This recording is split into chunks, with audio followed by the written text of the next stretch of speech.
It all started with a simple idea, just a surprise visit, something cute to make him smile. We'd been dating for over a year, and things felt real, solid. He had been sounding a little off on the phone lately, not cold exactly, but different. So I thought maybe he was stressed, maybe he needed me, maybe this would cheer him up.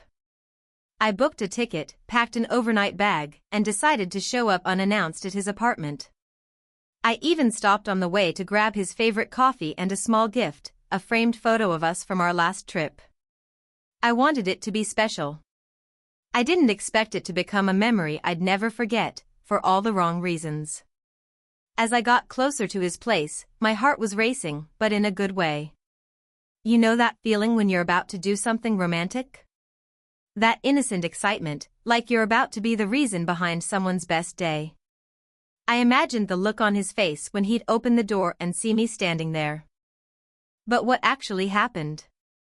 I still have trouble putting into words. It was just after noon. I took the elevator up, walked quietly to his door, and stood there for a second, smiling to myself.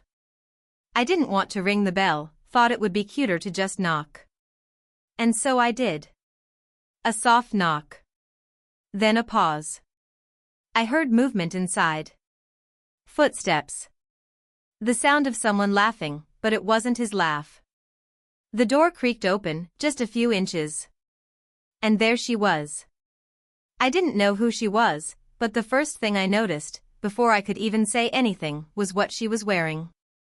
It was his shirt. The same oversized navy one I'd borrowed a dozen times. The one he said looked better on me than on him. The one that still smelled like his cologne when I left it at his place a few weeks ago. And now, it was on her. She looked surprised, even a little nervous. She glanced behind her like she didn't know if she should let me in or close the door.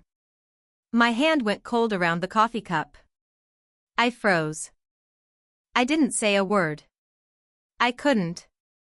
Then his voice came from inside the apartment. Casual. Carefree. He was asking who was at the door. In that moment, my heart dropped. All the puzzle pieces started connecting in the worst way possible. Every vague answer, every late reply, every weekend he said he was just resting. I felt like a stranger standing outside a life I thought I was part of.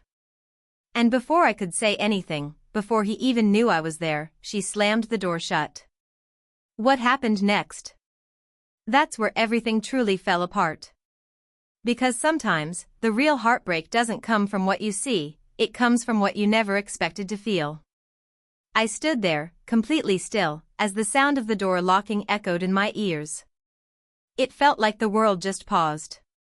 I kept thinking, maybe I misunderstood. Maybe she was just a friend. Maybe there's a simple explanation. But deep down, something inside me already knew.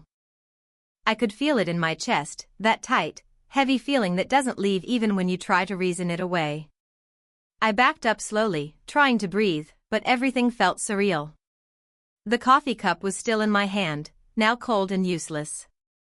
I stared at his door, waiting. Hoping he'd come out. Hoping he'd realize. But nothing. No footsteps. No voice. Just silence. And that silence hurt more than anything else. I walked back down the hallway like I wasn't even real, like I was watching myself from outside my body. In my head, memories played on a loop.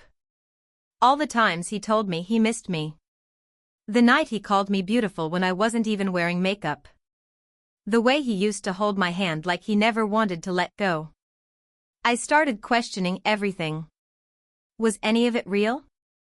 Or had it all been changing behind my back while I stayed loyal, believing in something that didn't exist anymore? I sat in my car, heart pounding, hands shaking. I couldn't drive. I couldn't cry. I just kept replaying her face. Her nervous glance. That shirt. My shirt. And his voice, so calm, so unaware of the storm he'd caused outside his own door. I didn't know who she was, how long this had been going on, or why he never told me. But what I did know was, something had been broken. And I wasn't sure it could ever be fixed. I sat there for almost an hour, just staring out through the windshield, trying to decide what to do. Part of me wanted to storm back upstairs, bang on the door, and demand answers. Another part of me didn't want to hear whatever excuse he'd come up with. I didn't want to see that girl again either. I couldn't even picture myself asking him who she was without my voice cracking. But I needed the truth. I couldn't just leave and pretend I didn't see what I saw. I grabbed my phone and opened our last chat. Just yesterday, he had sent a voice note saying he missed me and wished I was next to him. That message hit differently now. I played it back 3 times, and each time, it felt faker. I started thinking about all the small red flags I had ignored. The sudden cancelled plans. The late-night texts he didn't explain. The moments when he seemed distant on our video calls. It all started adding up. I even thought back to his best friend, Josh. A few weeks ago, Josh had accidentally let something slip. He said, "You know, he's been complicated lately." At the time, I laughed it off. Now, it haunted me. What did that mean? Did Josh know something? Were other people aware of this before me? The idea that I might have been the last to find out made the pain feel sharper. I felt embarrassed. Played. But more than anything, I felt confused. What changed? When did I stop being enough? I kept refreshing his Instagram, looking for signs. There were no posts of her. No hints. Just the same filtered version of life he always showed me. That's when I realized, some stories are carefully hidden, and I had only just scratched the surface of his. I couldn't take it anymore. Sitting in that car, replaying everything in my head, was driving me insane. My hands were still shaking when I finally stepped out.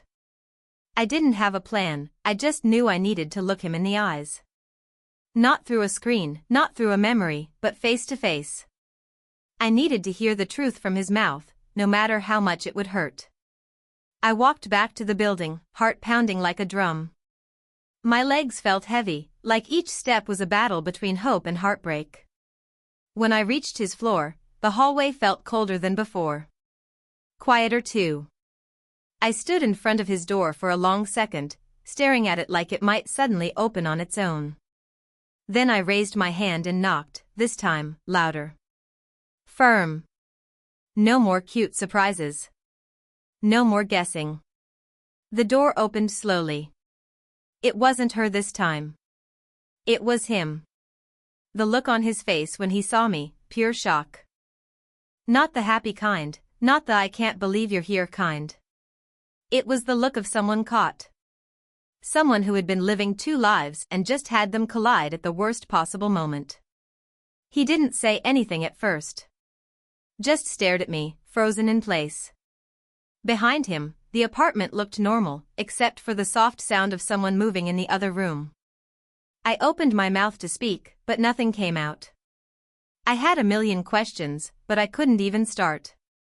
He finally whispered my name like it was a question, like he wasn't sure I was real. And then, just as he stepped forward, I heard her voice call out from inside, "Babe? Who's at the door?" That's when everything inside me cracked wide open. He didn't answer her.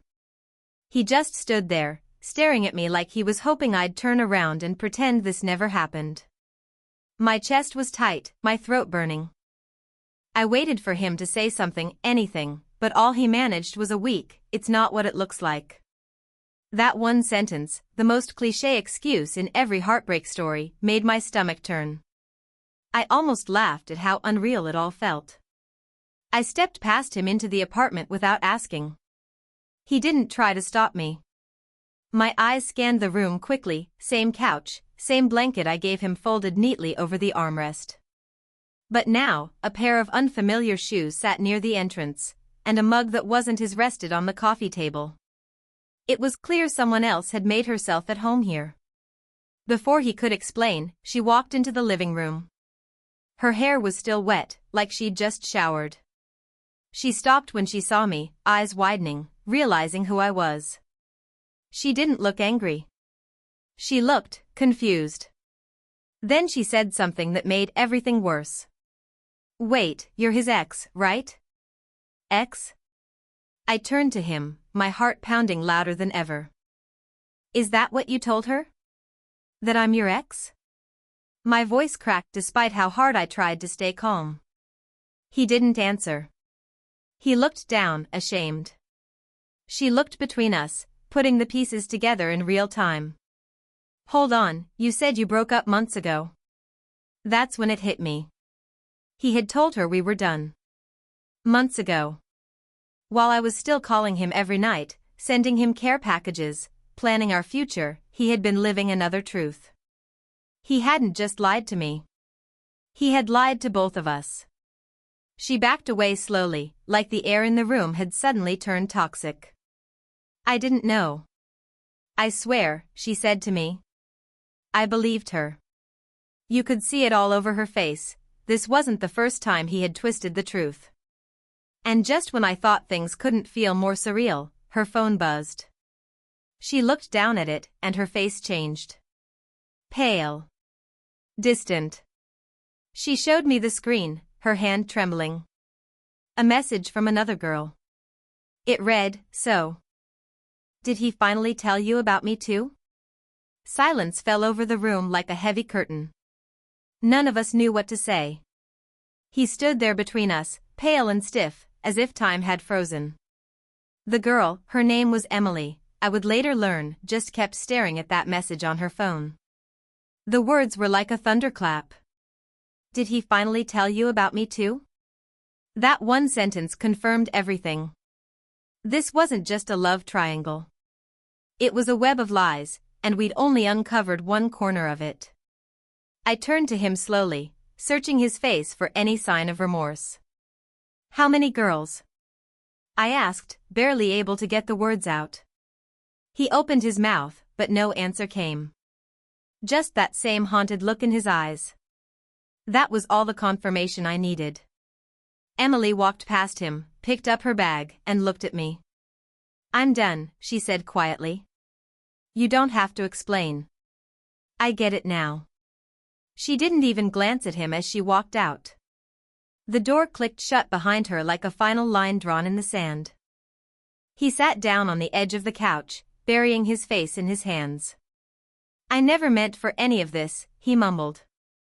But it was too late for that. Trust once shattered doesn't glue itself back together just because someone says sorry. I looked around the apartment one last time, the place where we shared laughs, made plans, dreamt about a future. It didn't feel like mine anymore. You could have just told me, I said. You didn't have to lie. You didn't have to make me feel like I was still the only one when I clearly wasn't. I started walking toward the door. He stood up suddenly. Wait, there's something I didn't tell you, he said quickly. His voice shook. I turned, more out of curiosity than hope. He took a deep breath and whispered, one of them, she's pregnant. My heart stopped. That moment, those words, felt like the final blow. I stared at him, no longer hurt, just numb. And without saying another word, I turned and left. Because sometimes, closure isn't about getting answers. It's about finally understanding who someone really is, and choosing yourself anyway. I walked out of that apartment with a strange calm in my chest. Not peace, exactly, but clarity. Everything I thought we had, every sweet moment I'd held on to, had been crushed under the weight of truth. And yet, with each step away from him, I felt lighter. Like I was finally stepping out of something I should have let go of long ago. He wasn't who I believed he was. And now, I no longer had to keep pretending otherwise. The train ride back was quiet. I didn't cry. I didn't even scroll through old photos. I just stared out the window, letting the silence fill all the places where his voice used to live. I thought about Emily, and whoever the girl in the message was. We were all caught in the same mess, all lied to with the same empty words. That part hurt the most, not just the betrayal, but realizing how many others he pulled into his lies. Over the next few days, I slowly began cutting all ties. I blocked his number, deleted our chats, removed every trace of him from my feed. I didn't need answers anymore. What he did, what he didn't do, it wasn't my weight to carry. I reached out to Emily. We talked for hours. Strangers brought together by the same heartbreak. There was healing in that conversation, in knowing I wasn't alone. We both deserved better. I went to surprise my boyfriend. Instead, I surprised myself by finding the strength to walk away. The biggest takeaway from this story? Don't ignore your gut. When someone starts acting different, there's usually a reason. Trust is fragile, and when someone chooses to break it for selfish reasons, it says more about their character than your worth. This heartbreak story wasn't just about losing someone. It was about finding something too, my self-respect, my voice, my peace. And maybe, just maybe, that's the kind of ending I needed all along. For anyone going through something similar, remember, being cheated on or lied to doesn't make you weak. Choosing to walk away with your dignity intact? That's real strength. Sometimes, the most painful stories lead us to the most powerful versions of ourselves. 37.